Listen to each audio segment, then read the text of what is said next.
Well, good morning, everyone. I'd like to call this meeting to order. I'll start off with, does anyone have any disclosures of pecuniary interest or general natures thereof? Seeing none. Are there any items not listed on the agenda, Madam Clerk? All right. And announcements. Let's start with Gary. Do you have any announcements, Gary? Mike, if you don't mind.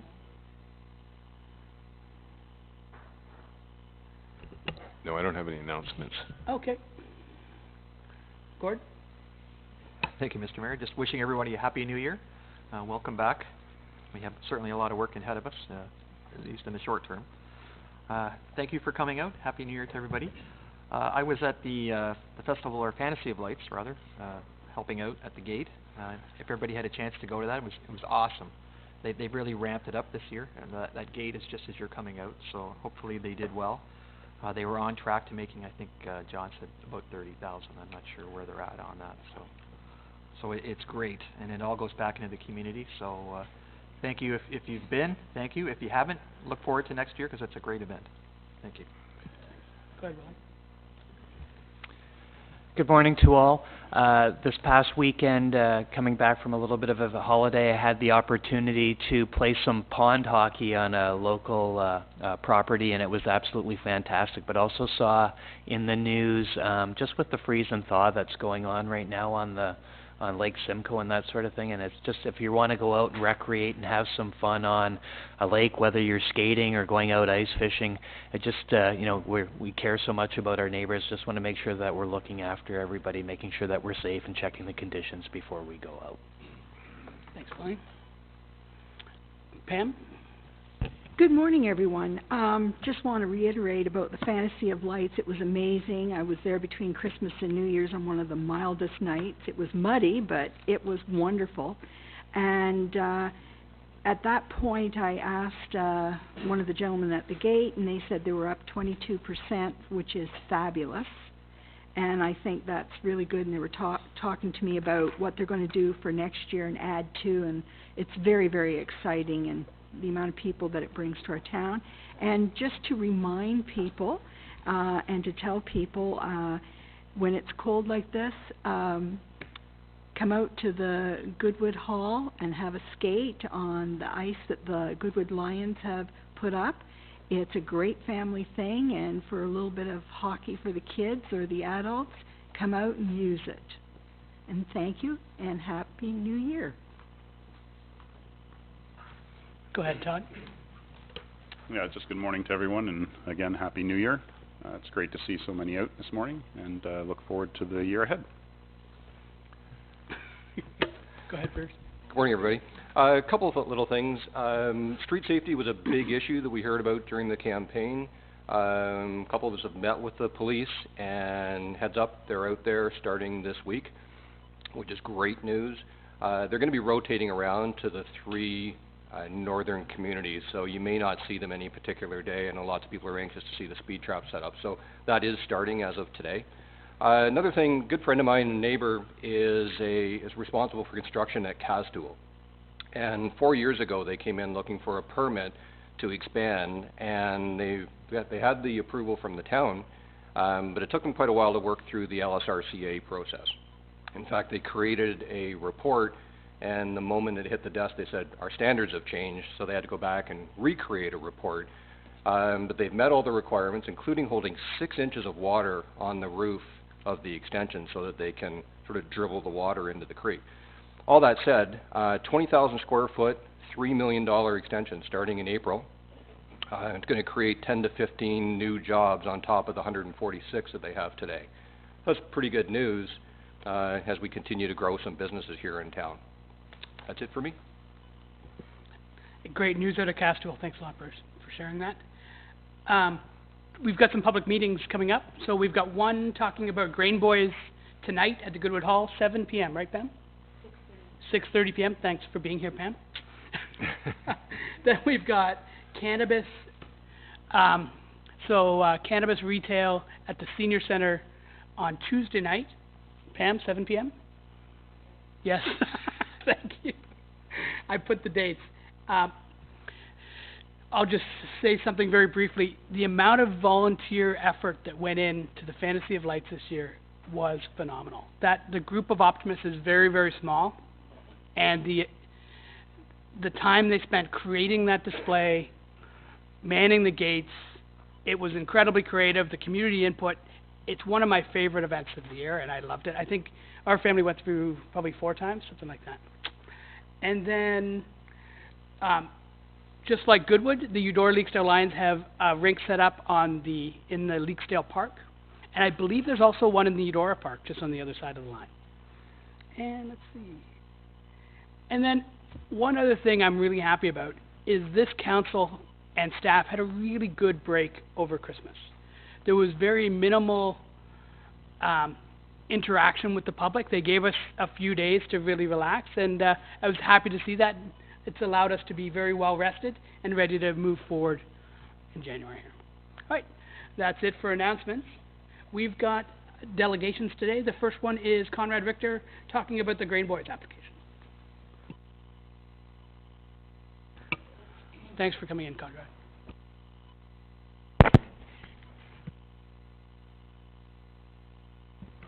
Can you hear me? Yes.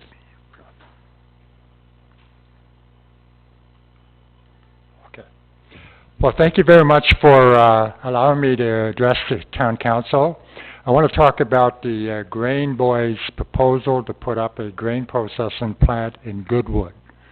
We're very concerned about this project, because it is being sited on rural land, not industrial land. With the kind of operation that they run, they are bringing in a lot of imported seeds and imported grains. And with those come certain risks, which I'll discuss today. Here you can see on the first slide here, the existing operation, the 4 of the 7 silos of the existing operation is up in Aurora. It's sited on industrial land presently. It is the new operation in Goodwood will be greatly expanded, at least 2.5 times the capacity. It will have 18 silos as opposed to the current 7 silos. And it will process 10,000 tons of grains a year. These are all numbers provided by the applicant in its submission. And that's equivalent to 10 tractor-trailer loads going through the village of Goodwood a day. But I believe these numbers are starting numbers, because the current operation, according to the company's numbers, the current operation in Aurora is already doing 10,000 tons a year. And so with more than two times the number of silos and more than 2 times the square footage, the capacity is much greater. So it could be quite conceivable that you'd be seeing 20 to 25 tractor-trailer loads going through village of Goodwood daily. But our big concern is that it's being sited on rural land. And one of the reasons why is that this weed here, which you might not have heard about before, is called dodder. It is one of the world's worst weeds, and it's quite common to find it in imported grains. It is a parasitic plant. It is classed by the Ontario government, by the federal government, as a prohibited noxious weed, and it is poisonous to livestock. If it contaminates meadows, grazing land, or hay, animals over time will get sick and some could die. The state of California has been battling this weed for decades. It has a statewide eradication program, which is very expensive. Here, dodder is contaminating tomato fields in California and is practically destroying the crop where the outbreaks are occurring. And it leaves behind millions or perhaps billions of seeds that stay in the soil and remain viable for 10 years. Herbicides do not get rid of those seeds. The only way you can get rid of them is by burning the soil, by killing the seeds, by burning. In Canada, we have laws to protect us from these kinds of weeds, the Weed Seed Order, for example. It spells out lists of weeds. Class 1 is the worst of the worst. On this list is that very parasitic plant, dodder. You can see it marked there. What you will find on this list are dandelion, dog strangler vine, or many of the weeds that you're already familiar with, because they don't even compare with these weeds that are on this particular list.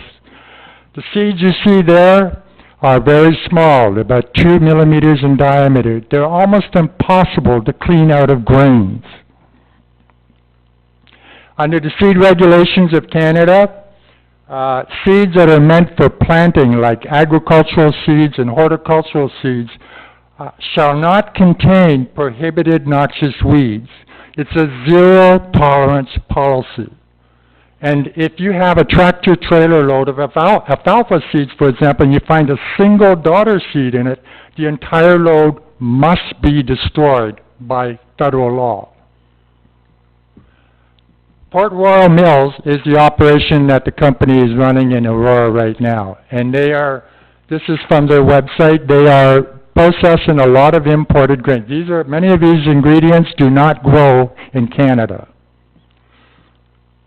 It's a major importer, according to the Industry Canada website, of sesame seeds.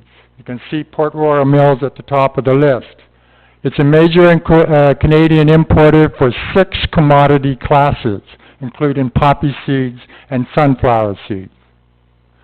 But it's important to know that imported seeds meant for food or for consumption are not regulated for weed seeds. The company is not obligated to monitor or weed seeds present in its material. This is a typical field of in a third world country where some of these grains are coming from. This happens to be the Middle East. It could equally be China, it could be India, it could be South America. It is infested with dodder. And when they in a third world country, they don't have the resources to control this weed. So when they produce the grains that are being shipped here, dodder seeds are present. In fact, the CFIA, the Canadian Food Inspection Agency, was very worried about this and conducted a study looking at 9 years of imports of food grains and found that 20% of them had weed seeds in them, 7% had prohibited noxious weeds. And they concluded that seeds could fall around mills, bins, and farm properties, take hold, and develop an infestation. And they said that this pathway of weeds coming into the country should not be ignored. So my company, Richter's Herbs, operating in Goodwood, we have been there since the 1970s. We sell plants and seeds. We have a lot of customers that come. I'm sure most of you have driven by at one time or another. But the major part of our business is shipping our plants and our seeds. We ship to every state and every province in North America. And as such, we are regulated by the CFIA, the Canadian Food Inspection Agency, and we're regulated by the USDA. The CFIA comes and audits, does on-site audits once a year for seeds and 4 times a year for plants. And every seed shipment going to the United States has to be checked, and every plant shipment has to be checked. And they have to be free of prohibited noxious weeds, otherwise they can't go. 80% of our business is plants and seeds. If you could imagine that in Goodwood, an outbreak of dodder starts to develop, gets onto our land, contaminates our plants, contaminates our seeds, by regulation, we would no longer be able to sell. Its potential loss is 80% of our business. So we're worried. But so far, what I'm talking about is an abstract risk, an abstract problem. But it's a real problem right here in Uxbridge. This is Elgin Pond. This is dodder at Elgin Pond. It is growing right here. Here you can see it twining up other plants. Here you can see an infestation onto shrubs that in the landscaped area right at Elgin Pond. We believe that our daughter came on contaminated plants that were used for the landscaping at Elgin Pond. By August, they were producing millions of seeds. And those seeds will remain viable for 10 years, and they spread by water. It's one of the primary ways that it spreads. Consider that Elgin Pond feeds the Uxbridge Brook. The entire Uxbridge Brook watershed is potentially at risk of this weed taking hold on farmland and other lands. I notified the last council twice. I sent pictures. I told them about the risk that this particular weed has. It's far greater than any other weed that you can think of. But nothing happened. So, if you're a farmer and you're starting to see daughter on your property, and it's affecting your business, and you can't, raise your livestock, you're going to be hit with some losses. And if you know that Uxbridge Council, Uxbridge Municipality could have done something about this nascent infestation at Elgin Pond, what would you do? I ask you all, if you're a landowner, what would you do? In my estimation, this is an unacceptable risk to put this plant on rural land. It opens up a dangerous new pathway for noxious weeds to come into Uxbridge Township and could ultimately affect farmers throughout the township. And I have said in my submission back last July that it should be policy here to cite these kind of projects that that process imported grains at such quantities as this project will on industrial lands exclusively, not on rural lands. Thank you very much. Thank you very much for coming in. Does council have any questions for Mr. Richter? Yeah, Pam. I'm sorry, I am hard of hearing. Okay, I will speak up. Okay, good, thank you. Okay, no problem. No, I'm aware of that. You can't say there was nothing done. I took it to council. We had feedback. I talked to Bob Ferguson.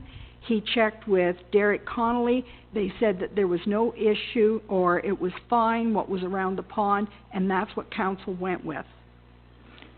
Well, remember that this stuff spreads by water, and you're at the headwaters, and now why would you take the chance? We're just going by our experts. Well, you are the councilors. You are in charge of this municipality. You should be making noises about that. Okay, are there any other questions from council? Okay.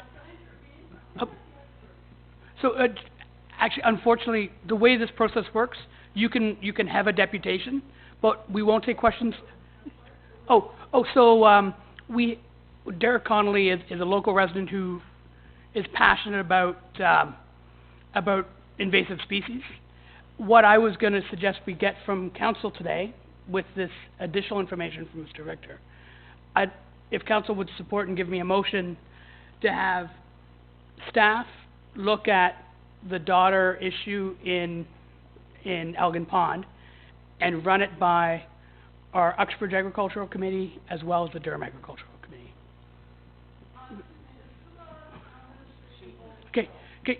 Unfortunately, the process doesn't allow us to take questions from the floor. If you want, you can plan a deputation like Mr. Richter did, but it doesn't work that way, unfortunately. No, you can't. Yeah, you.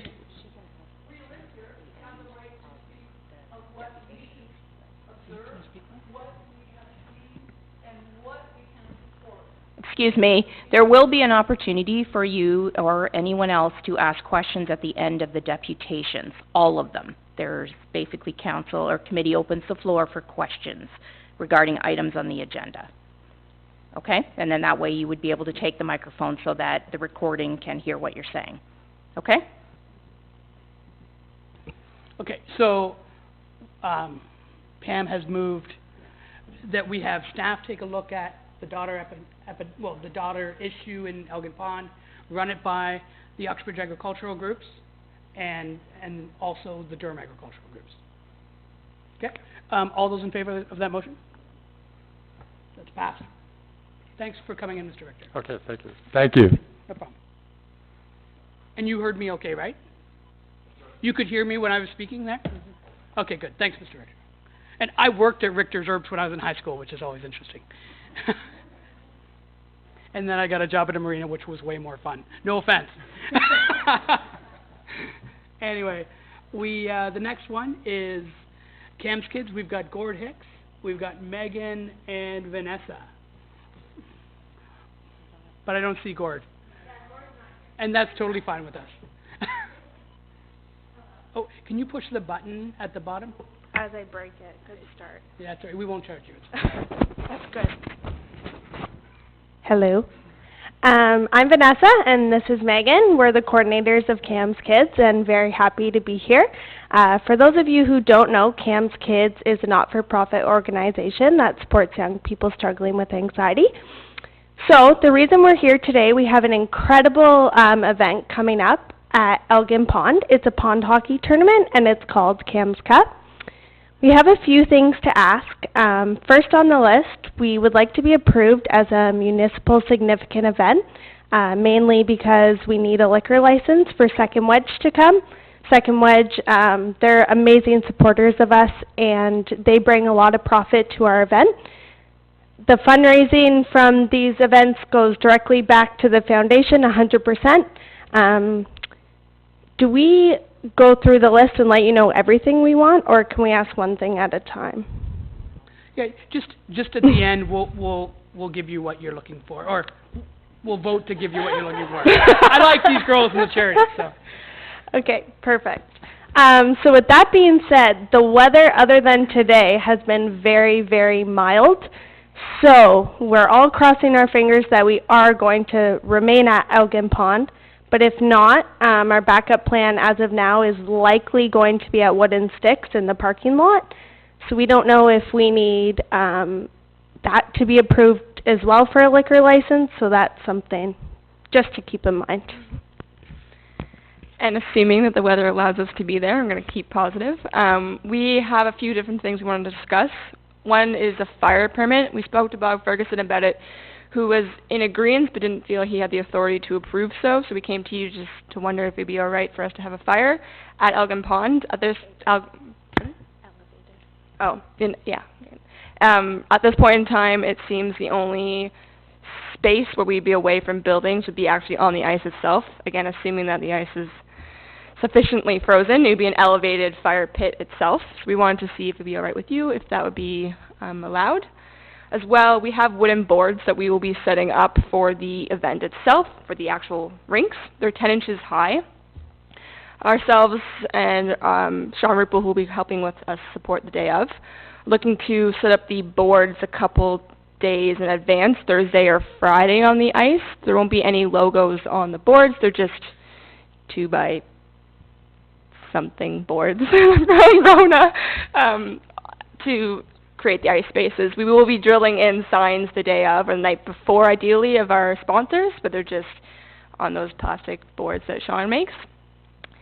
And lastly, normally at these events, used to be held at a private venue, but we wanted to make it more of a town event, so we're going to Elgin Pond. Normally we have a big tent for people to sit in for warmth. We have our own electric heaters that we bring in, everything like that. Again, looking at space, we don't seem to have a large amount of space, but hopefully, again, the ice is sufficient. We would like to put a tent on the ice, but if there's not enough space for that, we are wondering what the process would be about discussing the building right next to the 2 parallel parking spots on Concession 7. If the doors can be opened and we would bring our own heaters in for just a place for people to go to escape the weather during the event.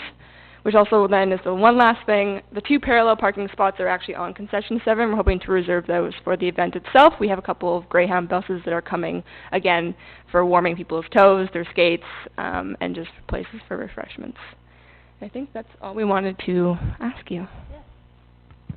Thank you. Well, thanks a lot, Vanessa and Megan. So I've got the ask for use of Elgin Pond, special occasion permit for wooden sticks and Elgin Pond, depending on weather. Mhm. Fire permit, Yeah. permission to put up the boards, tents on the ice, and can we open the buildings and can we reserve the parking spots?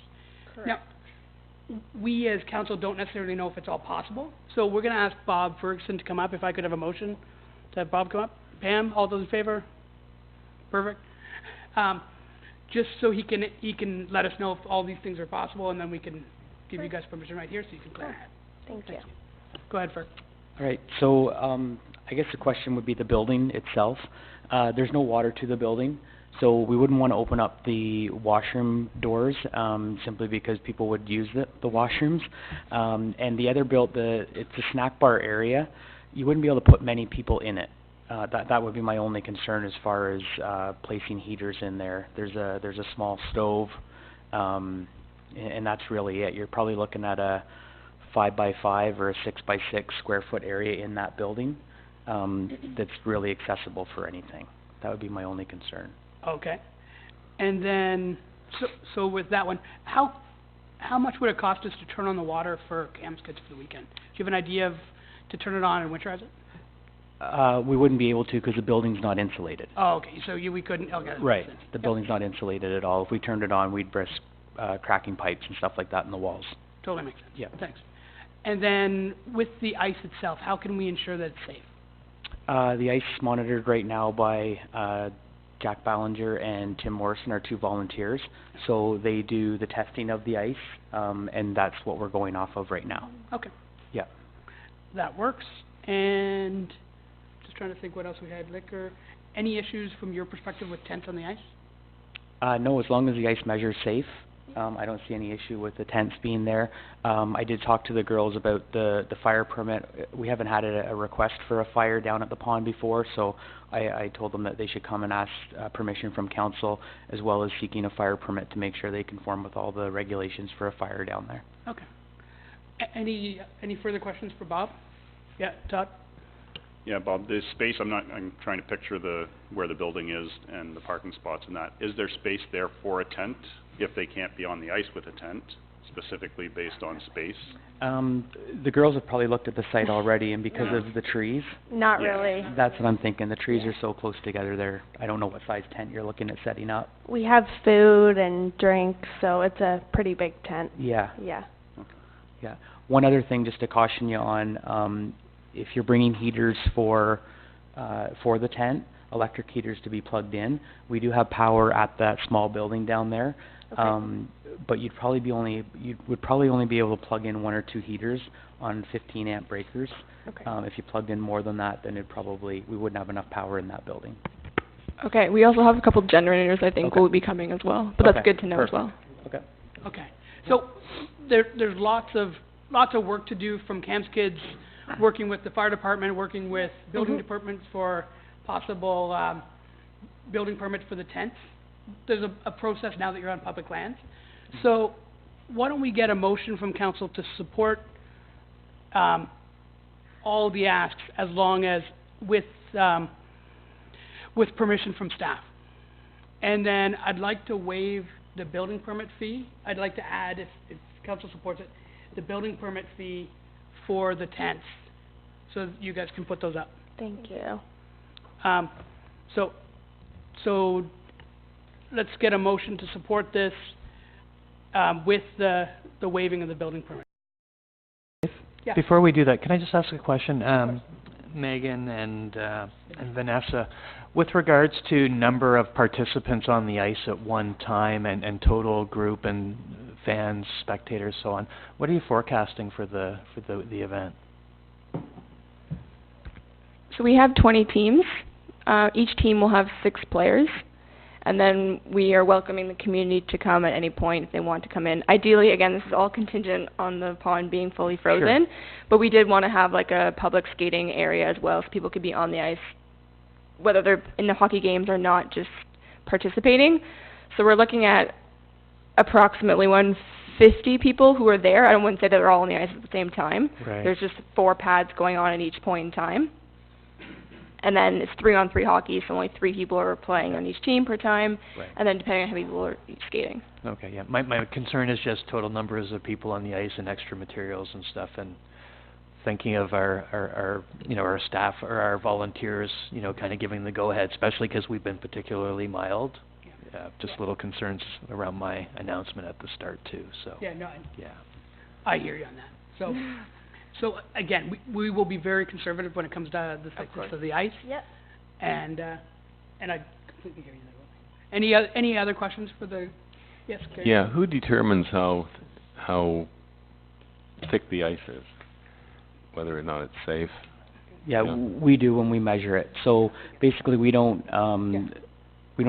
mark the flag we don't flag the ice as ready to skate on until we have a minimum of 9 inches of ice out there. And that would hold just about any No, amount yeah, of weight? yeah, they're recommending 4 to 5 inches you can skate on.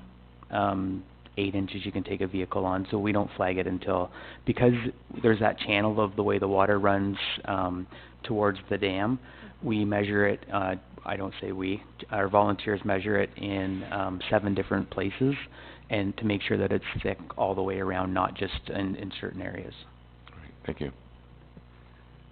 Okay. And then, again, you have to work with staff on all the different permits. You have to show proof of insurance and all that. Yeah, we have Sentinel as our insurance provider. Okay. Yes, perfect. Yeah, just one thing I wanted to mention, Karen, to make them aware of, if it is a municipal event, it's $5 million insurance, not $2 million, so just so you guys know. Okay. All right, so lots of things to work out with staff. We'll all pray for cold weather for the ice. Thank you. Please do.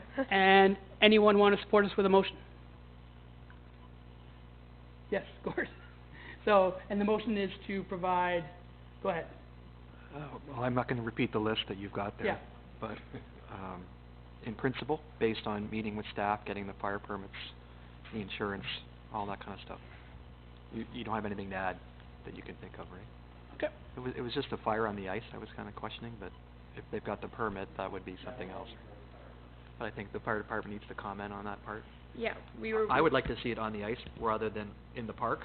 That would be our goal as But well. We again, were planning to go to fire I'm not a department. firefighter, so I don't know what their regulations are, so Yeah. I'll defer to the chief on that one, so. Okay. All right, so all those in favor? Okay, that's carried.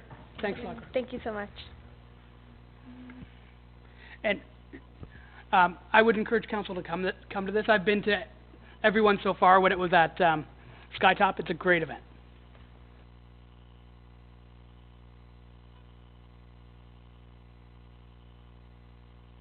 Come on up, guys.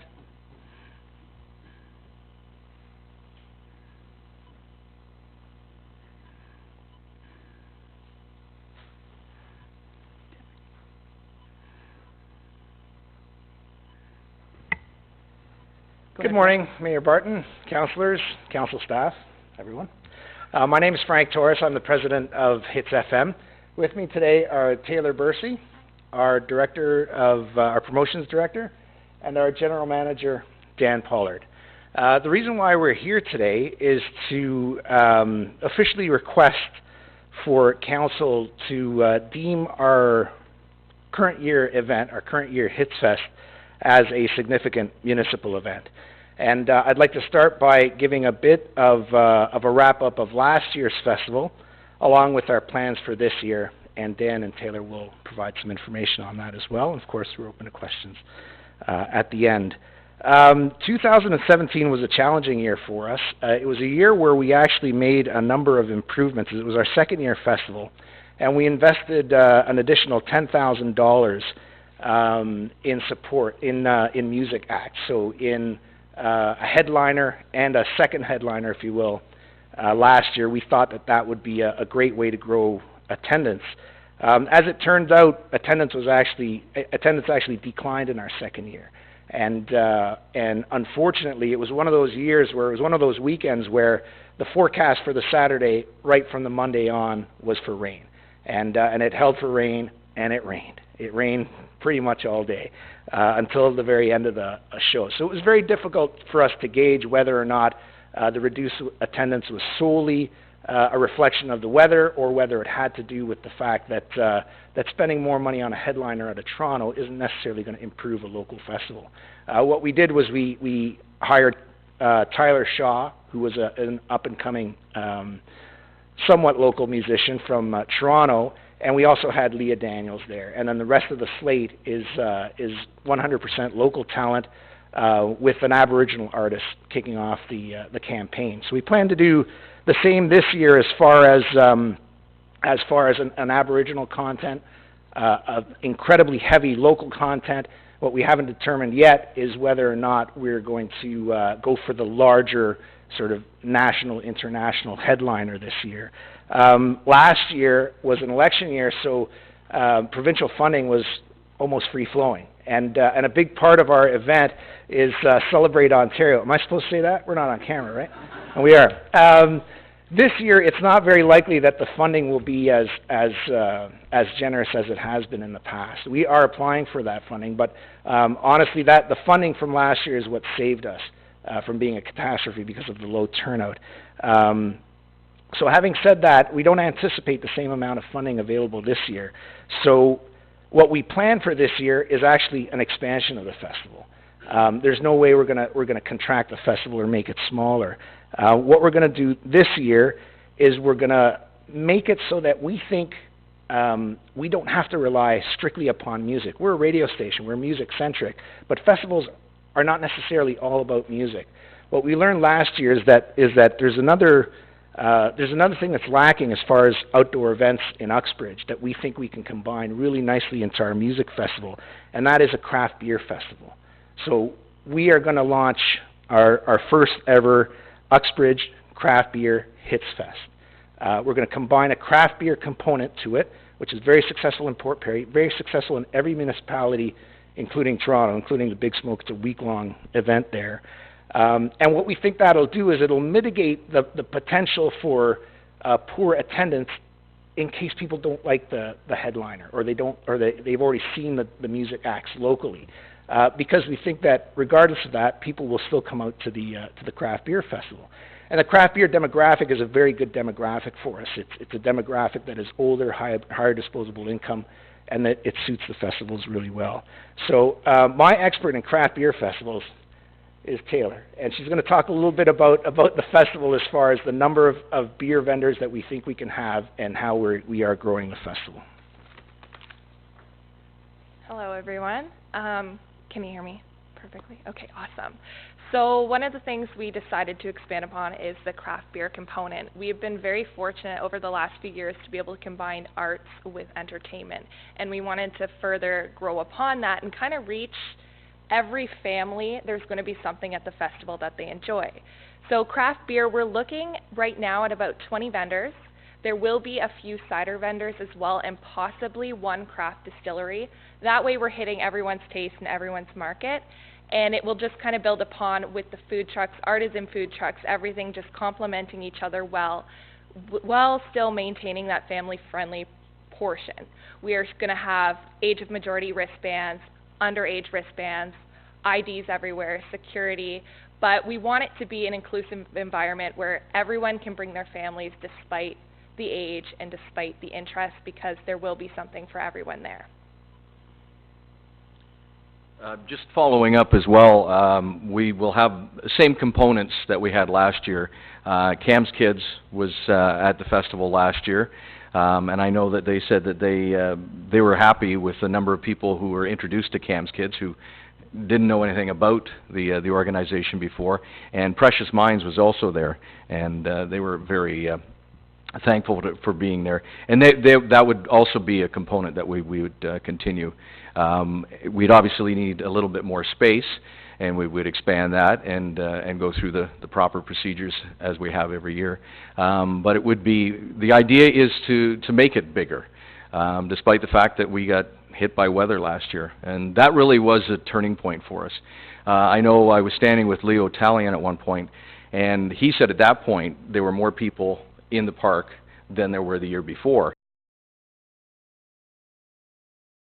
Going, they're running, they're going, they're leaving, and we didn't get the second wave come in, unfortunately. So that hit the bottom line. But this is a way, not only, as Frank said, to make some guarantees, but also to expand what is becoming a big business in this area, whether it's the Old Flame and the Second Wedge here in town, and these craft beer festivals are becoming more and more popular, and already we've had people interested from Collingwood come down here to introduce their product to our area as well.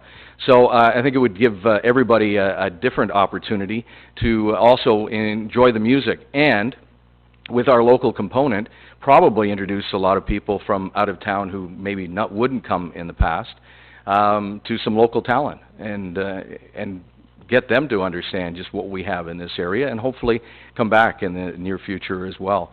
So I would like to ask if we can get the municipal special status for that day, and if there are any other questions, we can answer those for you. Thanks, everyone. Any questions? Starting with Gord.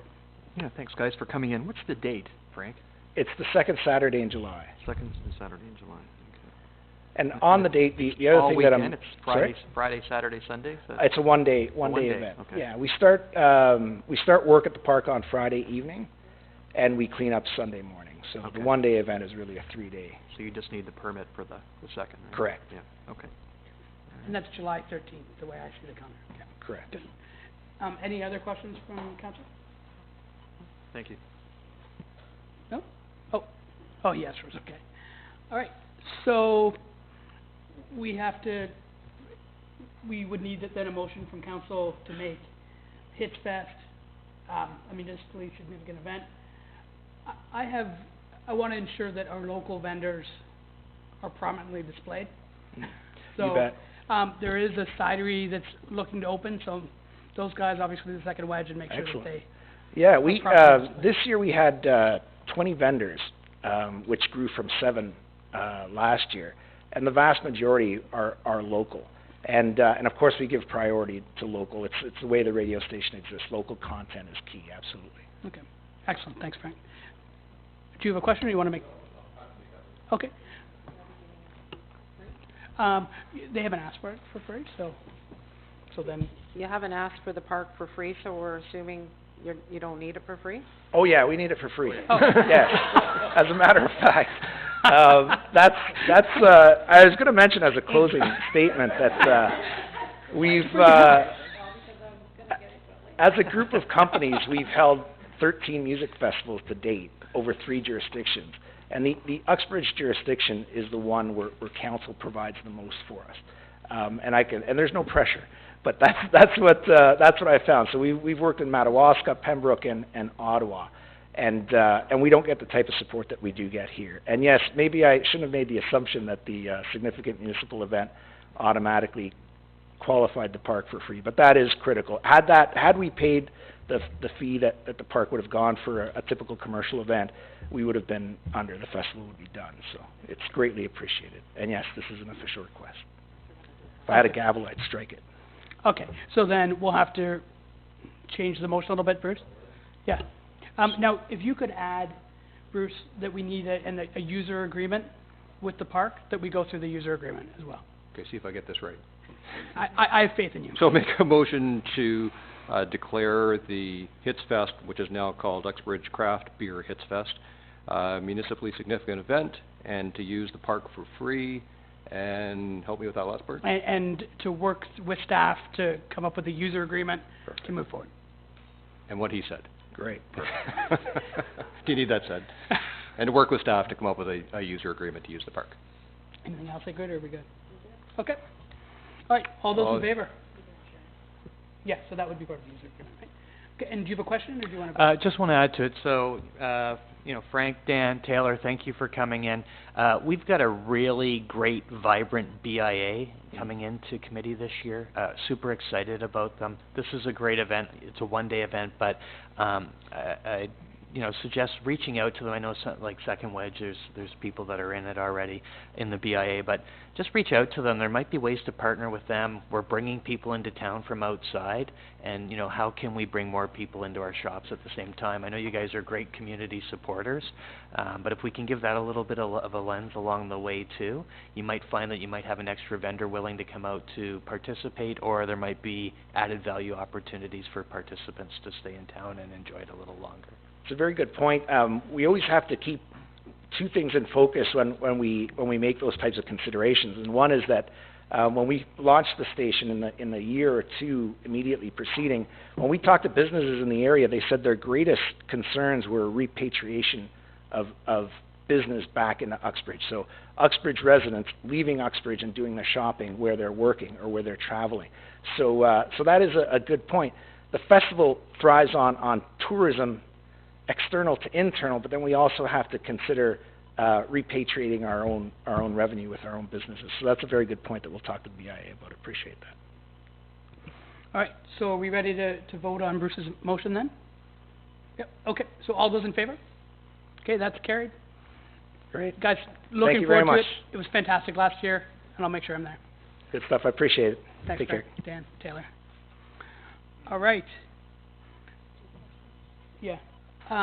So we can open the floor to questions from the public on the deputations if you would like. If you have a question, ma'am? Oh, you have to come to a mic, though.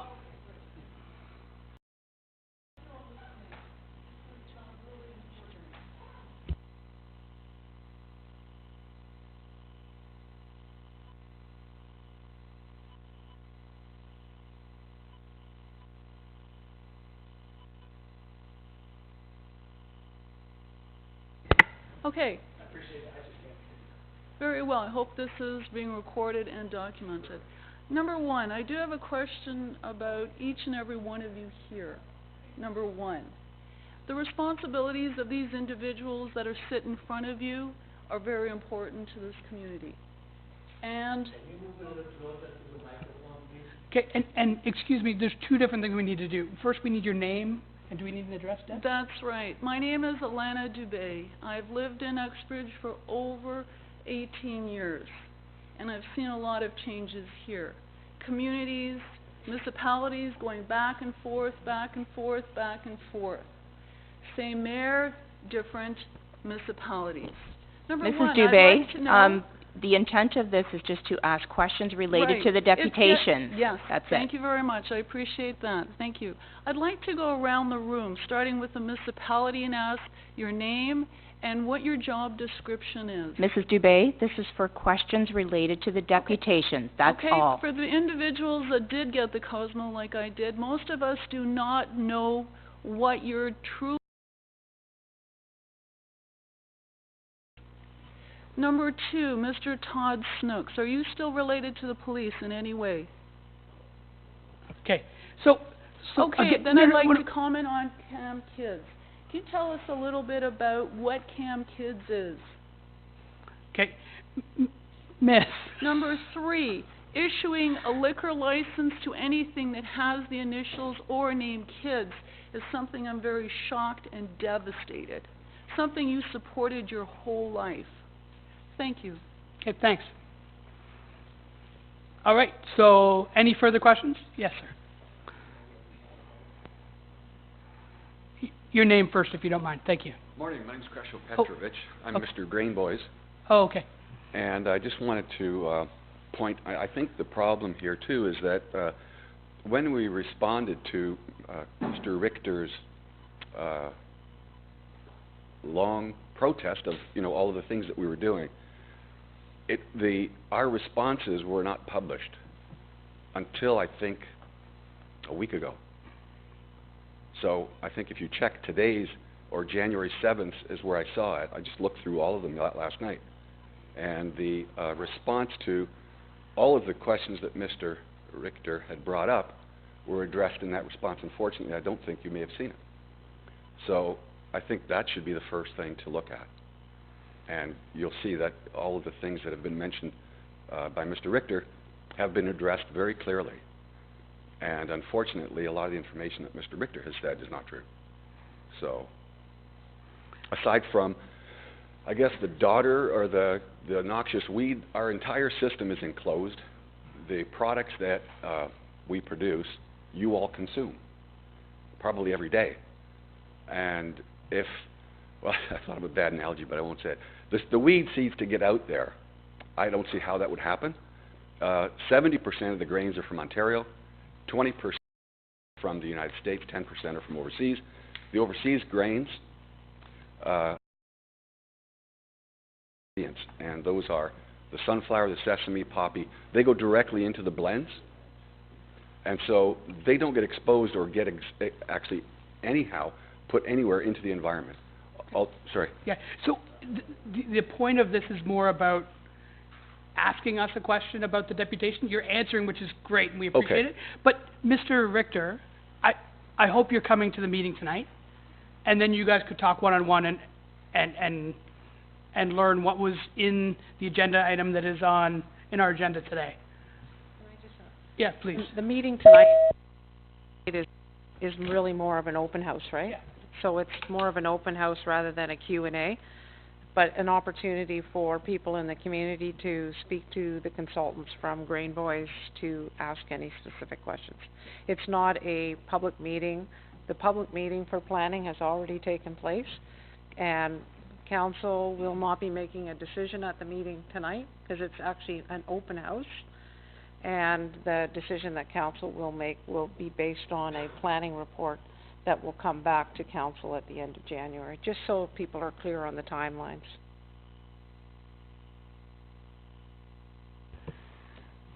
Okay. Yes, Diane. Mike, please. Sorry. No problem. I have two questions. Yep. I want to know why it is not being located on industrial land. We've had a number of really poor decisions over the last 4 years, and I'm going to give you a couple of examples. Mill Street, 27 townhouses in a residential area, which is congesting that little tiny road if it ever is built. Also the gas station on Brock Street, terrible, right across from our water well, entrance to our historic town, terrible zoning decisions, in my opinion. Also the trucks.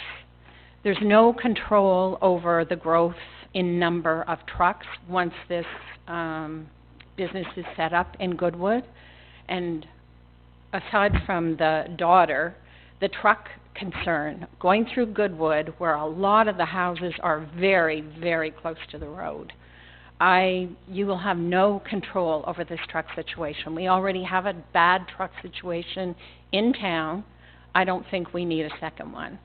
Goodwood already suffers from the trucks at the gravel pit in Goodwood.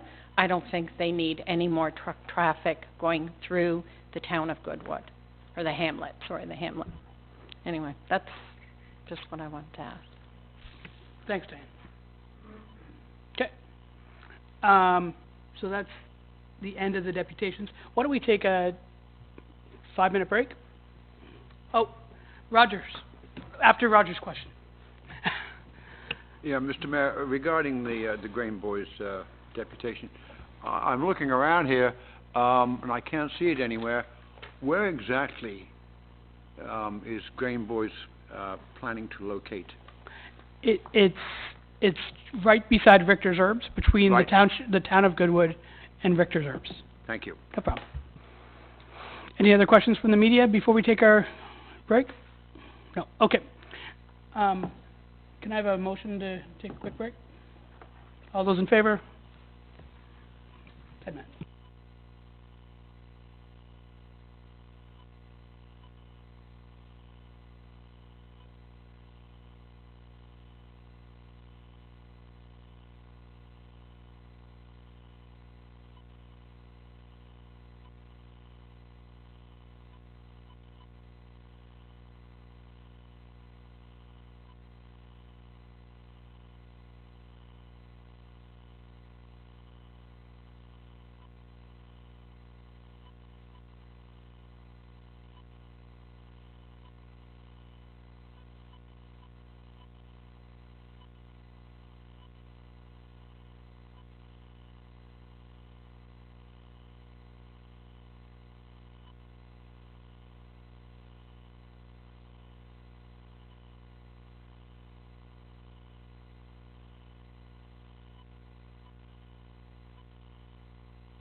Okay, we're gonna start the meeting again, folks.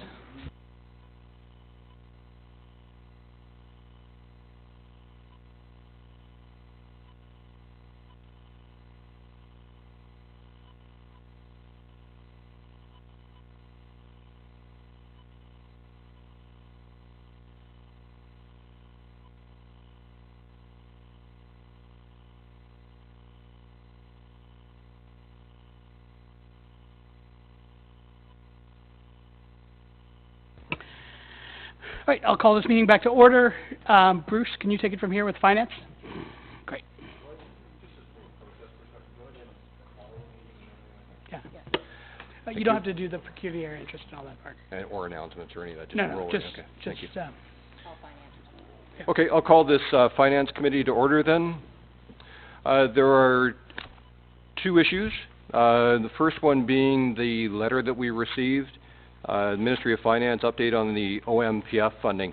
There's an important issue that needs to be recognized there. They haven't made a decision yet on when or how much of this transfer payment we're going to get. What we've budgeted for as we've gone through our budgeting process together was $424,000. Given the Conservative government's approach right now to use their words, get the fiscal house in order, we don't know. We've got to just go at this point saying we don't know what we're getting, if we're getting, how much that will be. Should there be cuts to it of any significance, that will clearly have a direct impact on our budgeting process, of which we'd have to talk about how do we manage that type of a cut. So what we're going to do is meet with Peter Bethlenfalvy, we hope by the end of January, to talk about how much that money will be, when we'll get that money, and the impact on what happens if that dollar amount was being adjusted. So just need to be aware that that's going on. If you look further down in the letter, I'm on to page, or the one that's got number 10 on it. Just give me 1 second.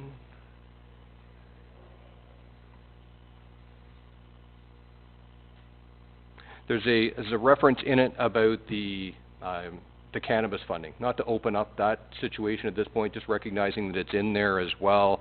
And there's a note to the finances that may be available related to that. So the point being is we don't know when that funding is going to come. So the more direct effect that I need everybody to be aware of is that is going to delay our budget process because we don't know obviously when that money is going to come in. So we can't commit to our budgets and the associated tax levy that would go with that. So to that end, I've had some discussions with Donna. The meetings, just for your calendars, the meetings on January 10th and 15th, which were to continue our process of reviewing the various departmental budgets, those are both going to be cancelled. The reason I say cancelled is they were fairly small budgets that we haven't gone through yet. So I probably shouldn't, the meetings are cancelled, but the review will still take place, and that'll be on January 22nd. That's already in your calendars. So when we do that, so we'll cover off the remaining few budgets that are outstanding. We hope to have more information. I know Mayor Dave has some meetings as well associated with the budgeting, the provincial budgeting, so we'll have more information on that. We'll also use that meeting to start to discuss the items for consideration. So we'll start that process on the 22nd as well. So just to summarize that, there's a delay in the transfer payments. We don't know what the effect will be on the budget. That'll probably affect our ability to pass the budget. 2 meetings canceled. Next one will be January 22nd. Any questions? Mr. Chair, do we have a line of sight on when we'll be meeting with Mr. Bethlenfalvy yet? I would say before the end of January is our target, but we don't have a specific date yet. Okay. Yeah, so, yeah, just a comment on where we've gone with this provincial funding. So, just so everyone's aware, in 2012 we started with 1.2 million, and in 2018 we had 453,000. So, we've taken a huge hit with this funding already, and in the same period of time, SCUGOG went from 1.35 to 1.27. So our funding is disappearing, theirs has continued, as well as, Brock they started at 800,000 and they're now at 900,000. So we've taken a huge hit compared to our neighboring municipalities. And that's what we need to talk to, Peter Bethensolvey about. Perfect, thank you. No problem. And I'm meeting with, the finance minister next week, so. Okay, wait. Any other questions about that piece of correspondence? Second one then is, yeah. Oh, okay. Motion to receive? Motion to receive. All in, yeah, go ahead. Thank you. Mr. Chair, because the meetings were set up through a report from Donna, there should be also included in the resolution to receive the correspondence that the 10th and the 15th be cancelled. Okay, thank you. Yeah, you just made that. You made the amendment? Okay, all in favor? It's passed. Thank you. Second item is a notice from the region making reference to the payments, the transfers that we have to make to them. The key point on there is you'll see that there's 2 payments of over $7 million that have to be made. We just need to recognize as a team that while we're waiting for the budgeting process to continue, there's no waiting to make transfer payments to the region, so we still have to go ahead and move those funds. Meredith? Yeah, so I'll move that we receive that correspondence and direct staff to make the payments that have been suggested by the region. Perfect. And to the school board, because that'll come next, I'm sure. Okay. Terrific, thank you. All in favor? Passed. And that concludes the Finance Committee meeting.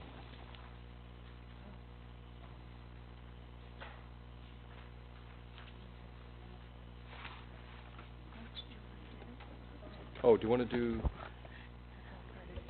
Mr. Chair, there's a couple of other pieces of correspondence and then reports and I thought accounts. the General Purpose and Administrative Committee had that. No, it's all you. It's all me? Yep. Okay. It's all me, Gord. Oh, okay.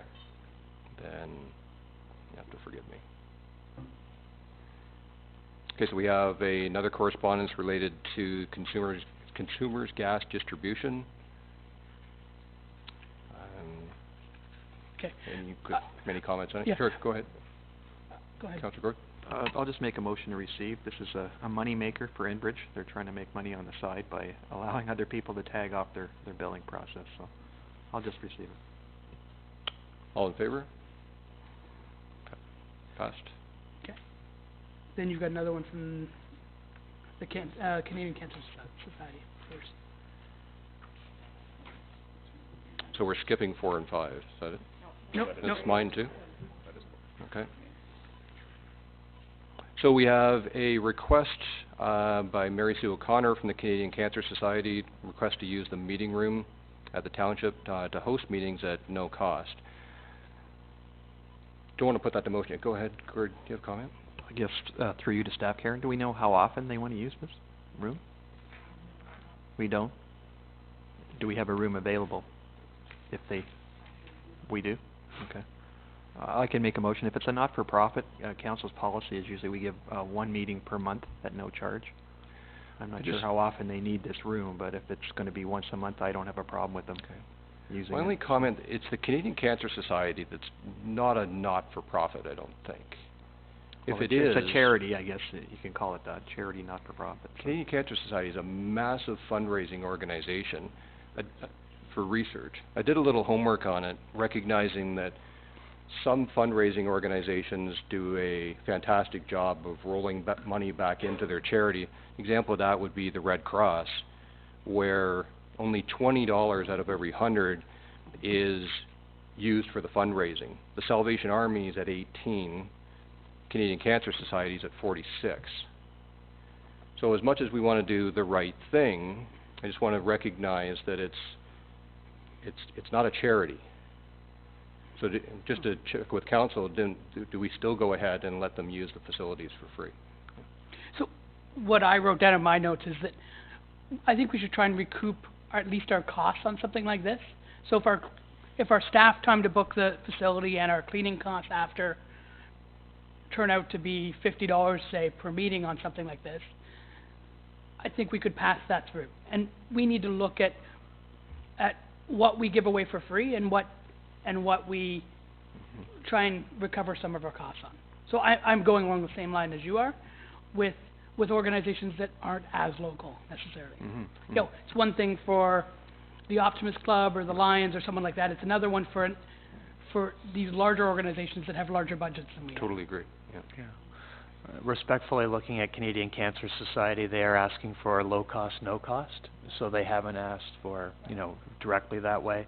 I agree that, you know, in especially tough times that we're at, that we need to kind of certainly want to support everything that we can for worthy, responsible to our, you know, our constituents as well. Mayor Hyatt, whoops, Councillor Hyatt.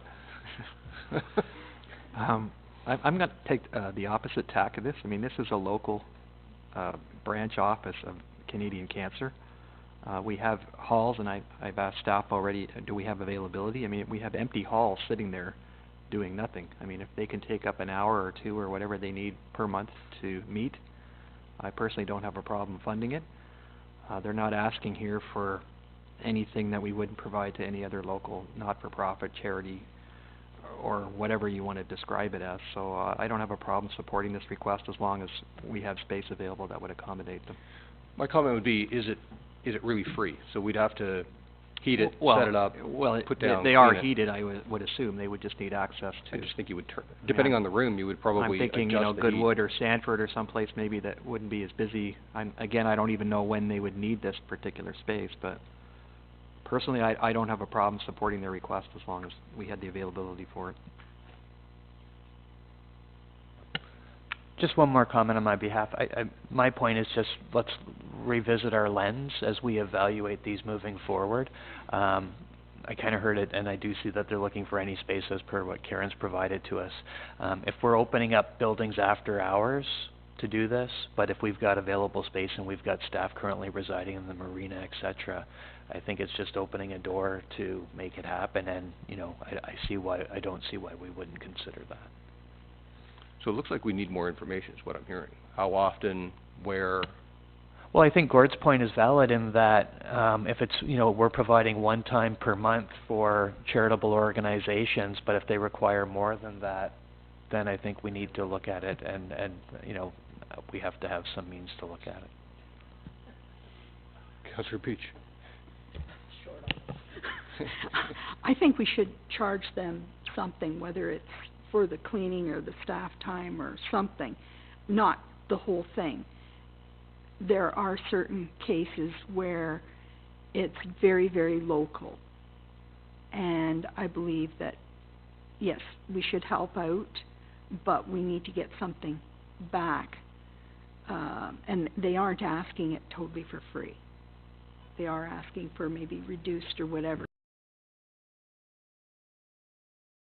If you go into the halls, then it's a bigger space, and it depends whether they're, you know, taking tables, chairs out, whether they get them put back. It makes, I would say, possibly more of a cleaning issue than maybe the Williamson room at the arena, if it was available, as an example. Depending how many people they have, maybe the small boardroom at the arena would take less to maintain. So, just a suggestion. Meredith?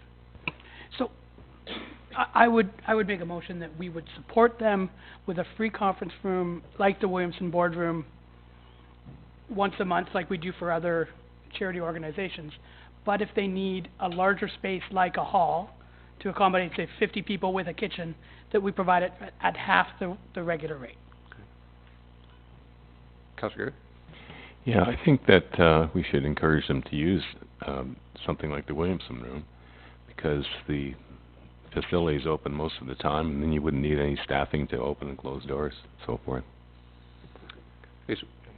Yeah, they in their ask, they talk about 20 to 50 people, which wouldn't be accommodated in the Williamson Boardroom.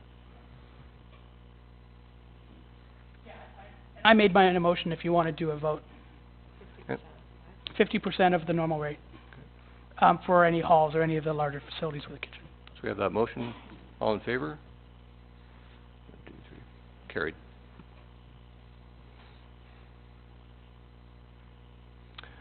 The next correspondence was from the Uxbridge Youth Centre. They correct me if I'm wrong, Debbie, we've seen this before, I believe, or maybe it was just during the budget process where they requested $33,000. Was budget, okay. And it was on the list for additional consideration. So at this point, I'd be just looking for a motion to receive this for information. Councillor Pop? Okay. All in favor? Or for everybody, okay. Okay. All in favor? Carried. And now, is there any unfinished business? What reports? Oh, there's still reports. I'm almost there. Just want to get to the finish line. Why do I always have to go first? Yeah. Okay, thanks. My left brain's kicking in again. Okay, thank you. There's a report then from Donna Condon regarding the letter of credit reduction to do with the industrial park. Recommendation is to approve that reduction by the amount shown on the letter. Have a motion to receive that and to I have a question before we get started. Yeah. Through you to Donna or Ben, depending on who has the information. So we repaved the streets in that industrial park. Only part. But was that in phase 1 or phase 2? Phase 1. Maybe question to Councillor Beach. So with the money that we spent to pave that, did that come off this letter of credit, or did we fund that? And how do we normally manage that? So we paved, a couple years ago, we paved some of the roads in phase 1. Okay. That was ours. Mm-hmm. This letter of credit has to do with phase 2, which has nothing to do with us. We didn't pay for that. Okay. The developer did. Okay. Thank you very much for the clarification. Yeah, so then I'll make a motion to move the recommendation. Okay, thank you. All in favor? Passed. And on other business, the accounts for November and December are shown there. Just to clarify, these are the items that are just continue to round out the 2018 actuals. Yes, Councillor Beach. Just a question through you, Mr. Chair, to Donna. The Empire Wind Dance bonds, what is that relating to? Page 29. It's $1,000 per lot, it looks like Yeah. to me. So just What was?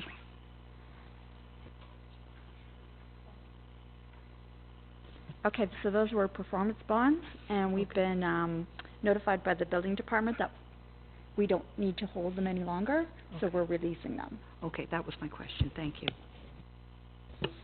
Any other questions?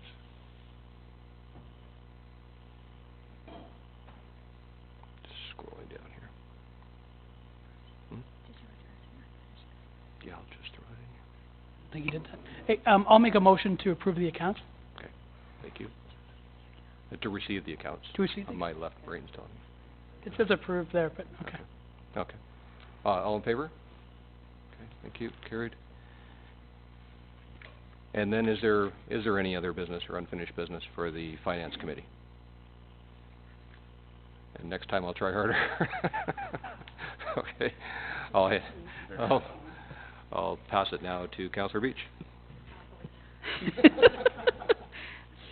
Thank you. I'm sorry. Go ahead, Roger. Yeah, yes, Councillor, I would remind you that when we're in committee of the whole, at the end of each session, you go to the media. I should. Thank you. A couple of questions, if I may. Through you to Mayor Barton, in discussing the Ministry of Finance's OMPF letter, did I hear you say, Mr. Mayor, that you will be meeting with the Finance Minister? Yes. Do you have a date for that? I believe it's the 16th in Pickering. 16th of January? I believe so, yes. My phone tells me where I'm supposed to be. Okay. Another question. You're planning on having Councillor, Gord, you're planning on having a meeting with Peter Bethlenpalvy.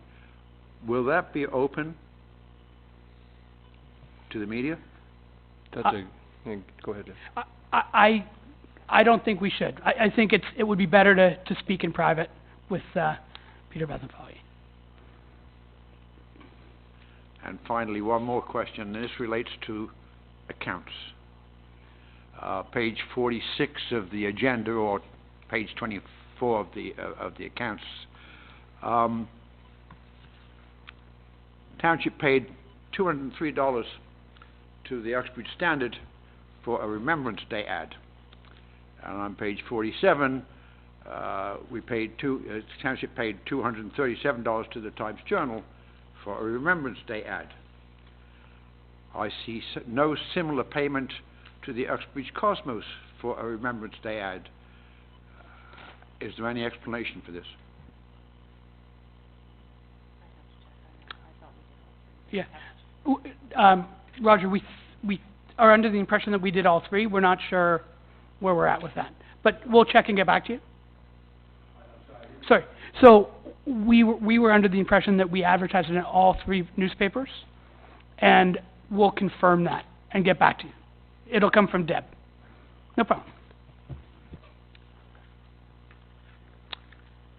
I think go ahead. And just to clarify one thing, Roger, the meeting with Peter is not all of council, so we won't break any quorum rules with that. It's not a meeting of council with Peter, it's a few select members. Okay? In my haste and my encouragement to hand this off to the next committee, I should have also asked if the public has any questions. Okay. Being none, look around. What else did I forget? I'll close that off and hand it off to Councillor Beach. Thank you, Councillor. I would like to open Tourism, Heritage and Community. Number 6, Toronto Region Conservation Authority, Goodwood Resource Management and Tract Trail Project.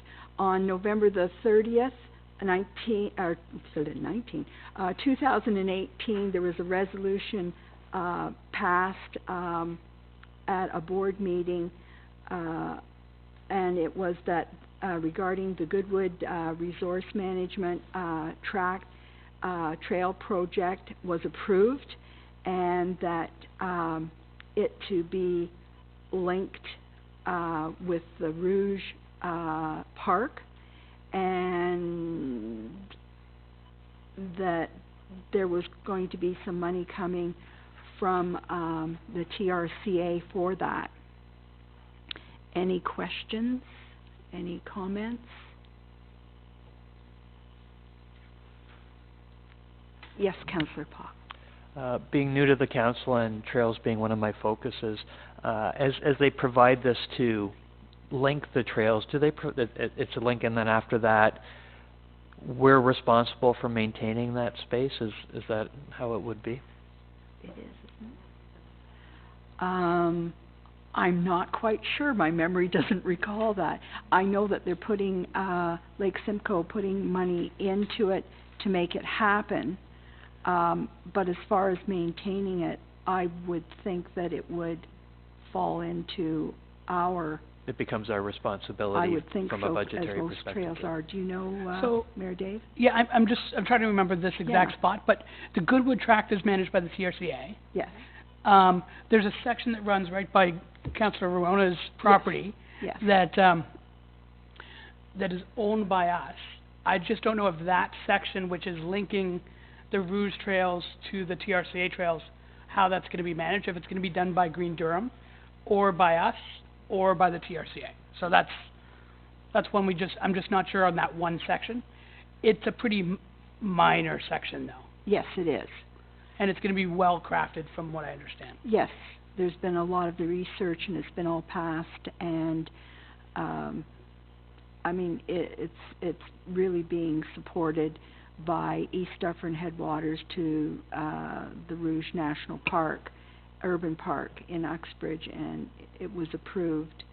And I think it's a great way for us to be linked, and having it put in, like, they're putting in a substantial amount of money, and I don't recall right now exactly how much it was.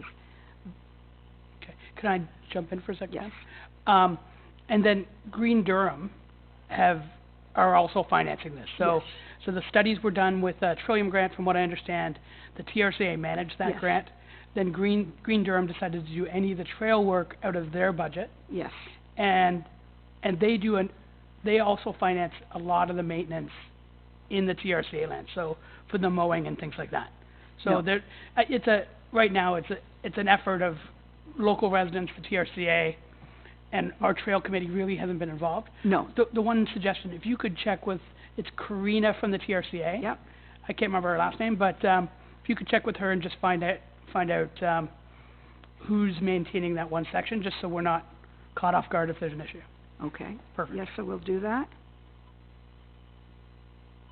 Okay. Yes, I'll give you a motion to receive that for information. okay.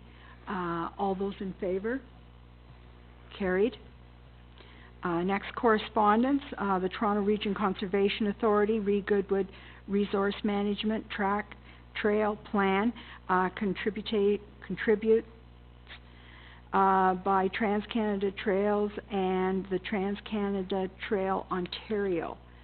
So with that, like, it shows that there's the funding coming in to have this linkage with Rouge Park, and actually the people from Rouge Park are really excited about possibly putting in a parking lot on the south side of the road there, and at no cost to us, which would be fabulous.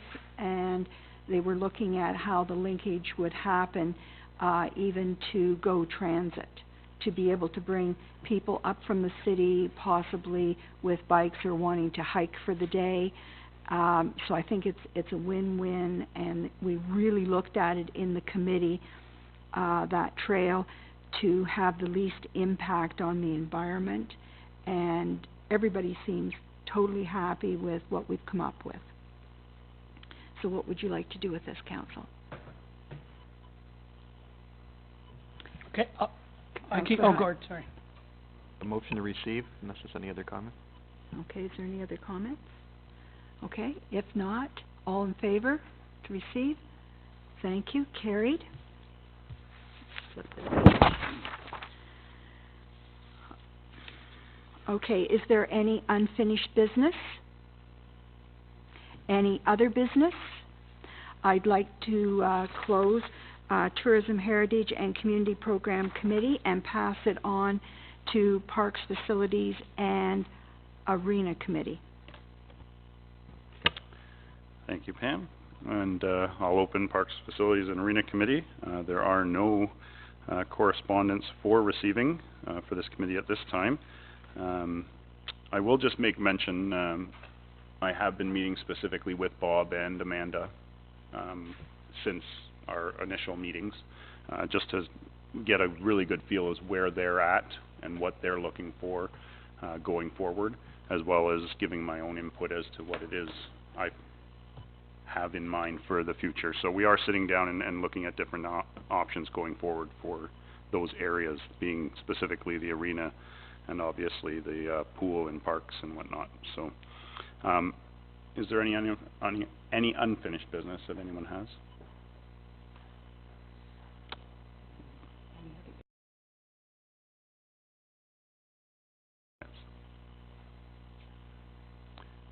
Questions for the press on non-correspondence and the general public? We have a question. Oh, check, thank you so much. Good morning to all. I was looking at the accounts for November, December, and I believe there is a line for removal of the fountain from a pond. Is that the Electric Light Pond? I believe, Gather, so. off of 47. And there's a charge for $1,132. Is that going to be, is there going to be another charge to put it back in the spring and another one to take it back out? I find $1,132 very enormous to remove the fountain from that. So I'm looking, is the installation of the fountain going to be a yearly thing? That's my question. Yeah, I'll take that one, Brock. And I don't know, so let me check with, we'll have Todd check with Bob Ferguson and get back to you. Come back to me personally? Yeah. Thank you. If you need contact info, let me know, Todd. Yes. Thank you. Any other questions from the public? You may certainly jump in. Thank you. This is in regards to the last question by Mr. Varley. In the Remembrance Day issue, there was an ad that was a Remembrance Day ad from us in the Cosmos. There was an ad. I don't know if your billing's behind or if we paid it earlier or what happened, but we did put an ad in. November the 8th.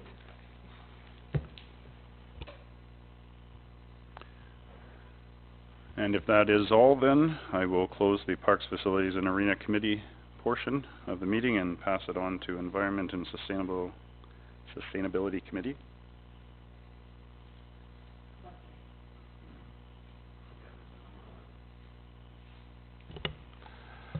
A number of items. First one being the Lake Simcoe Region Conservation Authority to Ministry of Environment, and it's regarding the improving protection for drinking water in Ontario. So I think we just received that. Sure. Right now, with the Township of Uxbridge, we fall within 4 source water protection areas, 3 that are more prominent, and the conservation authorities have actually been the ones providing the oversight, and this is what this is getting at.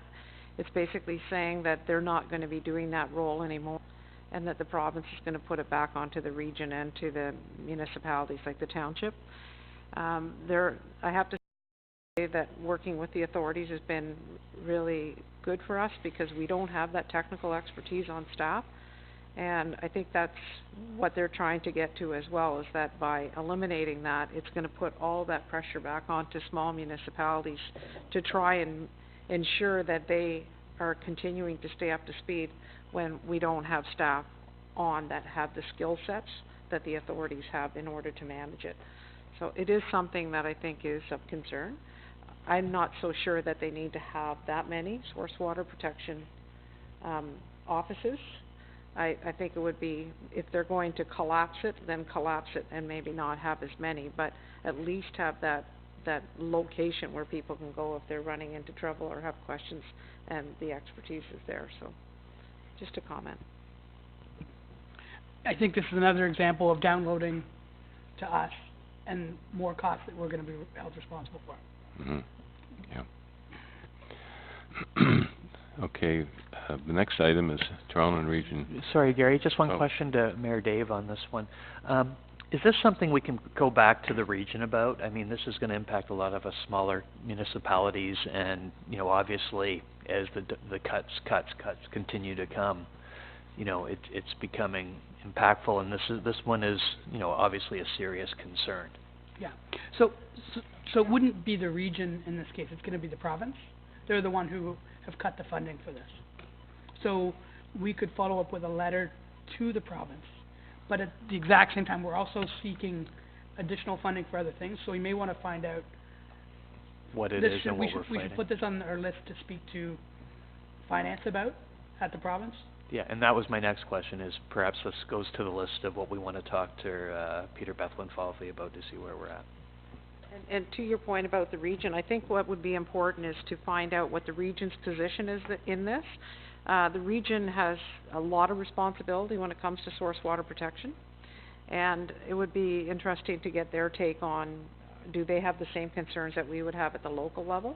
They may feel that it's not as big of a concern as we do, but that would be also good if the 2 representatives that we have at the region could find out what the region's position is on these cuts. Then we have a better idea on the impact.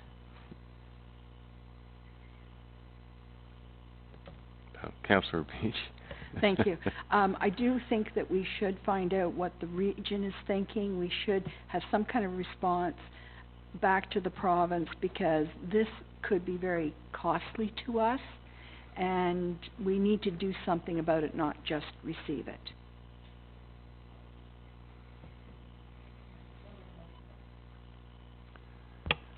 Yes, and I don't know how it should be worded. Okay, that you support Yes. the position taken by LSRCA, Yes. and that the township supports that position, and that the township will also contact the region of Durham to figure out what their position is, and that this discussion also be included in the discussion that we have with the province in Perfect. regards to funding. That's it. Yeah, I'd like to mention one thing. It's related to it. I have several constituents who have had their water wells totally, I guess you would say, poisoned. There's a sod farm near Zephyr, just north of Zephyr, and they're using raw sewage and injecting it into the soil in order to, well, basically it's to grow the grass a lot greener. And these people, they had great water up until about 3 weeks after they started injecting into the soil, and now their water's not usable. It's not potable at all. So I would like to find out who I should contact in order to solve this problem for them. So I'll jump in if you want, Gary. I would suggest you ask them to reach out to the Ministry of Environment. Yeah. If you need contact, I talk to our staff here, get contact information, and I would lead them in that direction. It's not something we have the No, we- resources to deal with here, but that's, I Yeah. would pass them there quickly. yeah, maybe the Lake Simcoe Region Conservation Authority could help. I don't know. I would suggest, If they're applying, I think one of them was septage that they were applying, right? Pardon me? Was one of them applying septage, like, from sewage? Yeah. Yeah, okay, that's definitely the Ministry of the Environment. We've met with the ministry before, but there's nothing wrong. It's a brand-new government in place, and now's the time to start that conversation again. All right. Thank you. Any other questions? you have a motion on the floor here too, Gary. Okay. What was the motion from Pamela? Yeah. So we have something that's seconded? We don't need, Oh. it's committee. Pardon me? Just one. You just need to move it. Okay. Could I move the motion then? Have someone move it? Okay. Oh, sorry. Could we vote on that motion then? Okay. All those in favor? Gary. Okay, carried.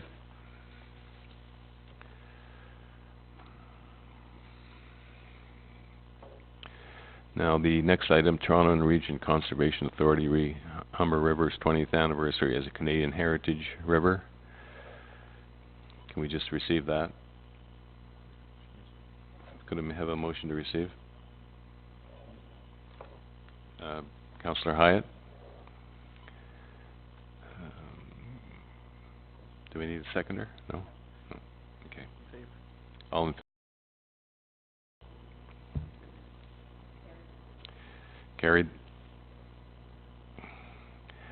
Next item is the Simcoe County Greenbelt Coalition Bill 66, Restoring Ontario's Competitiveness Act. And that's basically trying to rescue Lake Simcoe. Apparently is becoming quite polluted, and that's what that is about.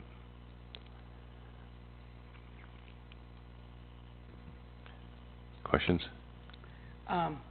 So, yeah, this is the new Bill 66 in regards to basically cutting red tape is what the province is calling it, and it's allowing municipalities to bypass greenbelt legislation, things like that. That's what this one's about. Okay, thank you.